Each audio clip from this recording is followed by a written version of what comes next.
What is happening, everybody? Welcome back to another exciting episode of Bowhunter Die. I feel like that's Todd's line, but Todd is not here. He's actually out in Montana, not hunting. He's visiting his son at college. So hello to Todd and Craig and family out in Montana. So speaking of family, that's a good segue into this week's episode. We have got Matt Miller, who we saw earlier this year, bought a farm down in central Illinois about a year ago now. Didn't get a chance to hunt it last year, so this is his first opportunity to get down there and hunt, and he decided that his son Matty was going to be the first person to shoot a deer off of their brand new family farm. This is a great hunt. For those of you that have kids, I really think you're going to enjoy this one. This is a great young man. This is his first deer and his first buck. Let's take a look right now.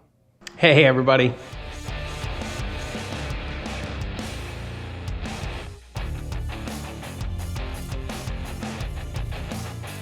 It is Saturday. What day is it? Saturday, October 15th. It's beautiful out. A little bit warmer than I want. But me and little man are headed up on top of the hill on the new farm. We're gonna go sit in a box blind on a clover plot tonight. And we've been waiting for this wind. And we finally got this. It's gonna be like a southwest wind, which is pretty much perfect for the best food plot that we've got up there. So it's, I don't know, 3:45, almost 4 o'clock. Got enough time to get up there. So we're gonna slide up the hill and sneak in there as best we can. And we'll give you guys a few more updates once we get there. What do you think? I'm really confident that I'll get one. You think so? Yeah, because we're going in like the best food plot. We are. We'll see you guys when we get up there.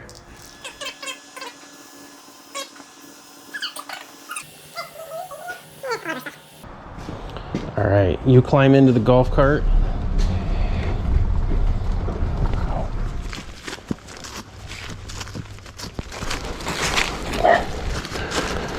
So there's not a lot of wind. Because of that, they're gonna hear us a lot better. So when we go in, we've got to be extra careful, okay? All right, let's go. So we're gonna go into the middle of the field, and then we're gonna walk to the tip of that point, and we're gonna go down that edge of the point, okay? We're gonna do that so that we come in from the downwind side of that box blind, because anything that's in there is gonna smell us anyhow. And if we do that, we only put scent down in the area where they're going to smell us from the box blind. And that way we don't stink up any deer that might be in this. Okay? And from here in, we got to be dead silent because it's real quiet. There's not a lot of wind. Okay? All right, let's go. As quiet as you can here.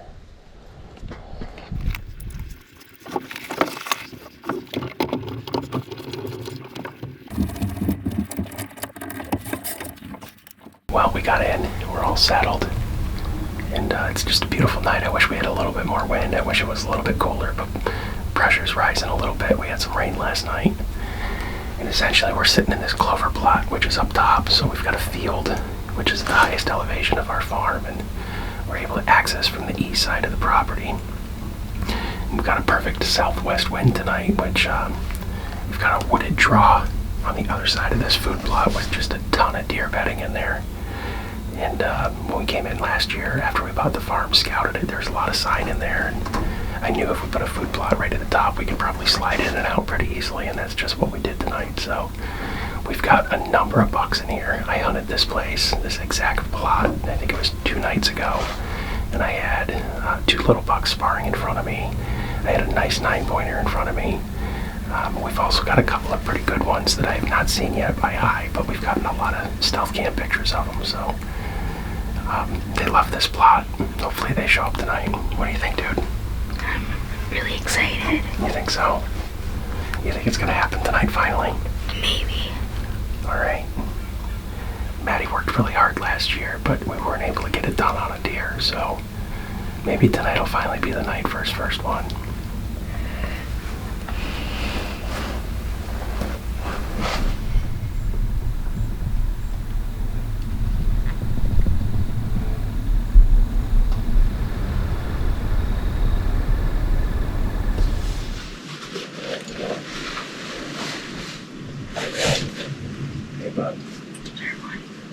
There's a deer right there.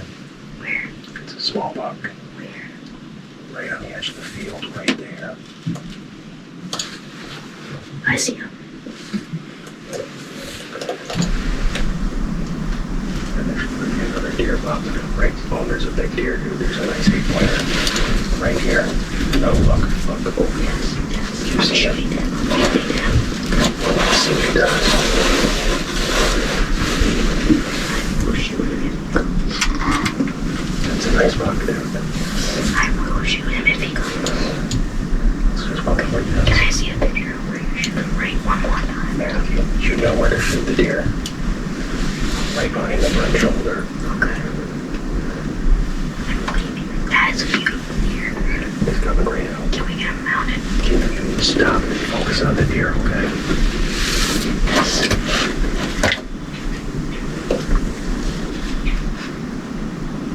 I want you to very slowly stand up to her. I can't believe Well, let's just wait. He's gonna eat. He's going slow. I want you to be aware of everything around your chair. You're looking at the noise. You're gonna have to do this quiet. Okay?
We're trying to be super quiet in here, guys. Matty just shot his first buck.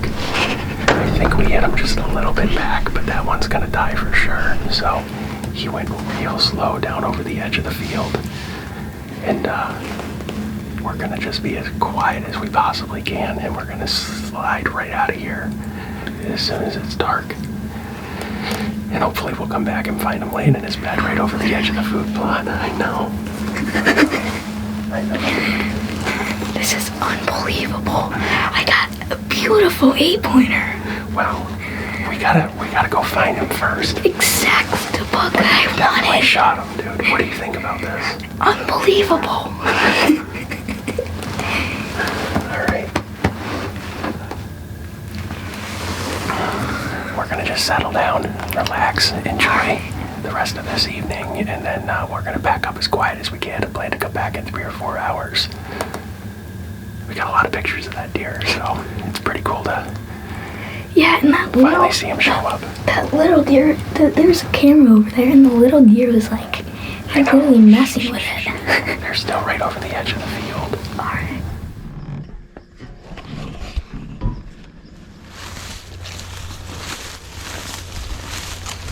All right, guys, so we're back at the house here at the farm and had a chance to watch the footage on a bigger screen here on the laptop. And based on what I'm seeing, even though the shot looked really good when we were out there, pretty sure it's a liver shot. So he acted like he was liver shot after the shot with that slow walk with the stiff back legs. That's pretty common when you see him shot in the liver. And Matty shot the deer right behind the shoulder, but his front leg that was closest to us was definitely back at the shot. And based on that, it looks like it was definitely further back from the heart, just a couple of inches. So we're gonna wait until the morning. It's gonna be nice and cool tonight. We don't have a lot of coyotes on this farm, just don't get an awful lot of pictures of them. So that's the plan at this point. I think it's our best odds of recovering the deer without bumping him. I think he's gonna bed down right in the edge of the field where we saw him, and if we let him die there, that's probably right where he'll lay. I don't think he'll go too far, so it'll make it a lot easier in the morning. Plus we'll have daylight and everything, so it'll be a long night, won't it? But it's part of it, and I'm pretty sure we're finding tomorrow. Yeah. So, and I don't think he's gonna go that far. Yeah, it's worth it not to lose the deer. I know. All right, go get some sleep. Alright. See you guys in the morning. Hey everybody, it's about 8:30 next morning. And Matty and I are down here at the food plot. We just pulled in. C-box blind is right over there. And I don't know, it's about 14 hours after the shot. We're trying to be ultra conservative on this one, just making sure we're doing everything we can to stack the odds in our favor. So we're gonna head over, look at the arrow, take up the trail and see what we can see. So what do you think, bud? I'm pumped and really excited if we can find them. I know. More. All right, well, just keep going slow. And let's look.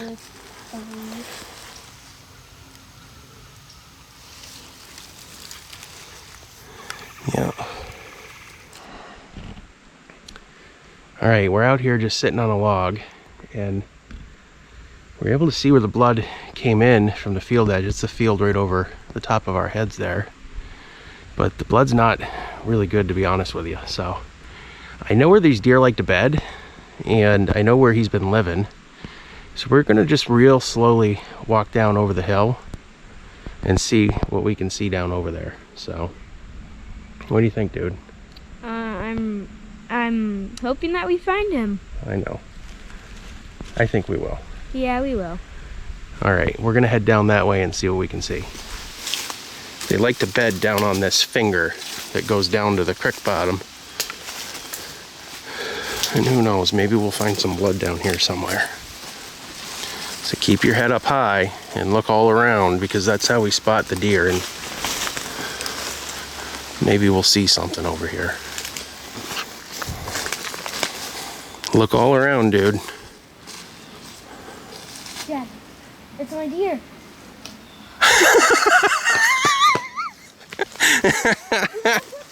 Hang on, let's make sure he's dead. Yeah, he's dead.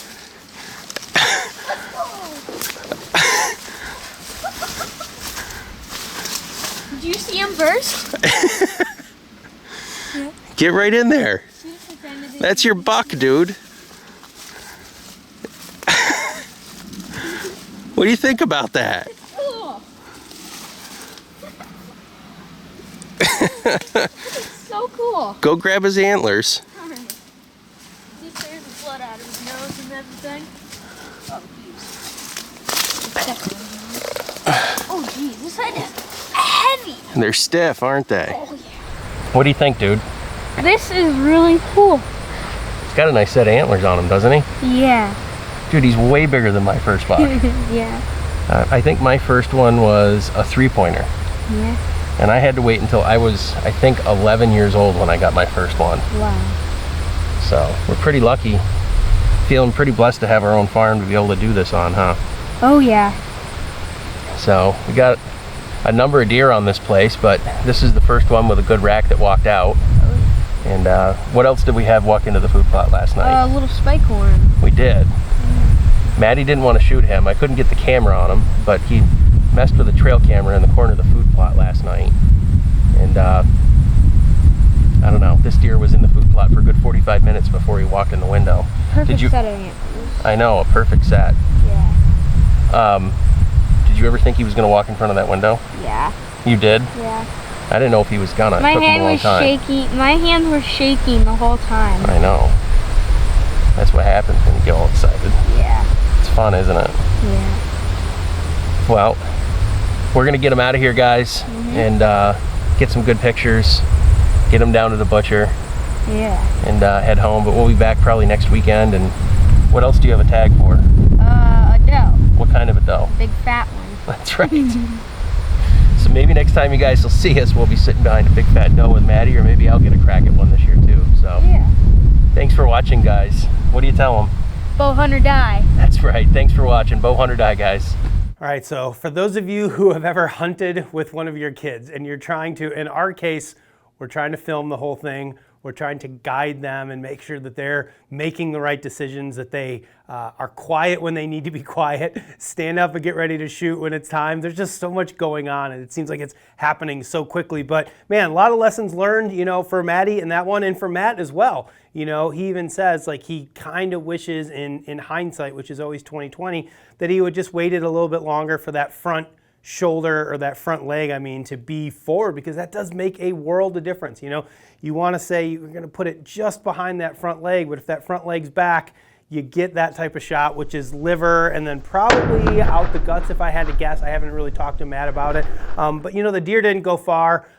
They did the right thing. Todd and I just talked about it in a previous episode. When in doubt, back out. They saw the reaction of the animal. He went out there and stood, tail flicking, mouth open, walked away slowly. They knew the right thing to do was to just wait until the next morning. As Matt said, they didn't have a lot of coyotes on that farm. It was nice and cold that night, so they didn't have to worry about losing the meat. They did the right thing. They stayed out, came back the next morning, were able to recover their animal. So congratulations to the Millers, Matt and Matty. That's an awesome experience as a parent to be able to share that with your kid. Is just, I don't know, if you don't have kids, you probably never will understand it, and I get that, but for those of you who are parents, it's a pretty awesome moment, so congrats to those guys.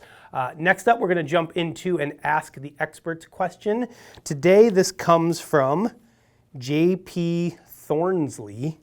That's a great name, Thornsley. He says, how do you carry all your camera gear and any extra layers during the colder months? And I will tell you, JP, that is an ongoing problem that we all deal with, and everybody solves it a little bit differently. I'll show you kind of my two different solutions, right? So I have kind of two different packs that I use to carry all my gear into the woods. I took my son hunting last night, and taking your kid hunting when you're filming them and shooting a crossbow and everything is very much like late season hunting. You're packing a lot of gear. So that's when I take the bigger pack. This is an Eberly Stock X2.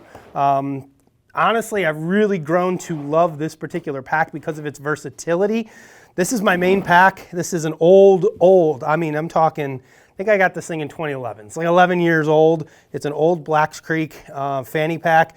The zippers are all broken on it, but fortunately it's got these clips here, and it's got a nice big internal pocket. So I keep my camera gear all inside of this one pocket. You know, fortunately for us, the gear that we carry in terms of cameras has gotten significantly smaller, more compact, and lighter weight as the years have gone on. So For me, this is my pack most of the time. Now, when it gets really cold, I will switch to the bigger one if I need to carry some more stuff with me. But most of the time, if I'm gonna go hunting, even well into November, I'm gonna carry this pack. I can fit all of my camera gear goes inside. I'm using the 4th Arrow camera arm. This is my base. This is literally it. I mean, I can get my base, my camera, microphones, everything in this one pocket here. I close this up. And the key for me, for any backpack that I'm gonna use, it's gotta have versatility, it's gotta have long lashing straps. You can see that this one here has got some pretty long straps built into the top of it, which is really the reason that I'm still using this pack. I've looked at other packs in the past that have the lashing straps on the bottom, and so often the straps are like half the size of what this is, and I just can't get all my gear in there. So any pack that I'm gonna buy, doesn't matter who it makes it, I need to have a lot of room to pack stuff on the outside. So this is where my extra layers of clothing are going to go. That's key priority number 1 for me. Now, when I'm looking at this pack, it's got a ton of storage. So you're gonna open this up. Now you're gonna see that I've got, these are kind of like my lashing straps if I wanna carry a bunch of extra clothing and gear. Again, the whole key is that they're huge, right? I can shove bibs and extra coats and all this stuff under these straps right here and lash this down onto my pack if I need to carry it in. I think for me anyways, that's one of the most important things. I don't want to have to carry a ginormous pack everywhere I go, but I need the ability to extend it out to carry more gear. So that's how I carry all my stuff. You can see, guys, I literally went hunting last night with my son. I just pulled this out of my truck exactly as I left the woods last night. We've got our arrows in here. I'll show you, we've got tripods. We've got all sorts of camera filming equipment. Nice thing about this, it opens up. So I've been using the 4th Arrow monopod. This is what I use when I'm filming another person, generally in a ground blind. I've got the tripod that we use for the crossbow. I've got my camera here. I've got, this is a new thing I'll talk about here in a second. What else is in here? GoPro. I've got batteries and everything in here, but this is from Final Rest here. This is the grip and rip. So what we've been doing with the crossbow, for any of you that are hunting with kids or with crossbows, you take this, you screw it right on the top of a standard tripod. So this is the same tripod that I'm gonna use for, you know, filming or doing photography or anything like that.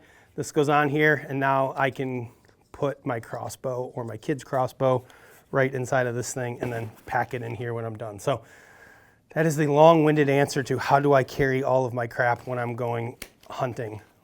Big backpack, big long lashing straps, that's what you need. So, all right, let's get this out of the way. We'll put it back here and let's get into trophy photos. One of my favorite things to do. Let's take a look at this week's entries. We have got Darren Hollingsworth, Derek Grimm, Lexi Ludke, Michael Frayne, I believe, Michael Shutt, and Tristan Abbey. Congratulations to all of the successful hunters out there. Not just the ones that sent in their photos, but everybody that's been successful. Congratulations to all of you. It's been well over a year since I've shot and killed an animal with my bow. So let's take a look here. We're gonna go, there's a lot of great photos here. The one thing I gotta say, there's a common thread this week. A lot of people kneeling down. We've talked about it a lot. We want you sitting on your butt. It just makes for a better photo. I don't know, hunters, we love to kneel for whatever reason. I'm going Derek Grimm. Derek's kneeling, so he loses a little point there, but everything else is great. Great deer, good smile. I can see the bow, good pose. I'm a fan. Derek Grimm. That picture is anything but grim. I am hilarious. So Derek, please make sure you send your contact information to info@bowhunting.com. Brad and I will get your package put together and sent out to you. Guys, remember, if you want to win some free gear, it's as easy as shooting a deer, taking a good trophy photo, and sending it to us. And if you're the best one for that week, as determined by me and or Todd whenever he's here, we will send you some free gear from all of our partners: Hunter Specialties, Stealth Cam, Muddy Outdoors, HME, of course, bowhunting.com and Bowhunter Die. You're going to get our swag as well. So what could be better than getting free gear? Send in your trophy photos. That is all I've got, guys. The pre-rut is kicking in hard. The weather this weekend looks like it's going to totally suck. It's going to be super warm and windy, so I may not even hunt. I'm going to use this time to charge all my batteries, wash my gear, ozone everything. Get ready because next week, after this front moves through, it is going to be on. It's go time. Like literally from Tuesday or Wednesday of next week, it is going to be perfect. Temperatures are going to fall. Front's going to move through. That pre-rut, my favorite time of the year to hunt, is going to be in full effect. Scrapes are going to be getting hit. Bucks are going to be moving. I can't wait. I hope you guys are as excited as I am. We will see you next time right here on Bowhunter Die. Hunting parenting and hunting. All right, we're gonna just start over, okay? Okay. Like where You gotta face. home is. All right, we're gonna start over. It's okay though. You're doing a good job. Big doe or a little doe? Hopefully a big fat one.